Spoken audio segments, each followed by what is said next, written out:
particularly concerned about your brand of Christianity as a Christian myself. Christian nationalism, I do not agree with at all. How do you reconcile? I've never described myself as a Christian nationalist. So I'm a Christian and a nationalist, so I've never used those two. And then right there, that and nationalist. Where in the scriptures does a Christian... Well, thank you. Jeremiah 29:7, demand the welfare of the nation that you are in because your welfare is tied to your nation's welfare. Let me continue. Daniel fasted and prayed for his nation. Esther and Mordecai cared for their nation. They were counsel to the king. Right. Nehemiah, Jeremiah, Joseph, Jacob. I could keep on going. Moses, Aaron. In fact, Moses was so political that he wrote an entire book of the Torah all about how to set up a government. It's the book of Deuteronomy.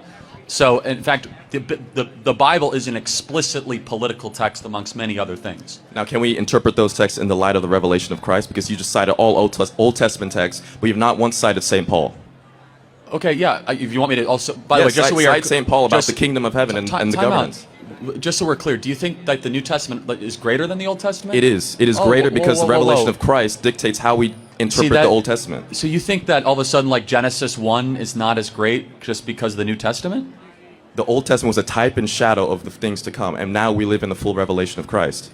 Again, that is by definition such lesser. a dangerous theological... That's not true. That's Christological theology. Hold on. Of course I believe in the resurrection. But to all of a sudden say that, like, in the beginning God created the heavens and the earth is, like, somehow lesser because of the revelation of the New Testament. Christ even said, I did not come to abolish the law of the prophets. I came to fulfill the law.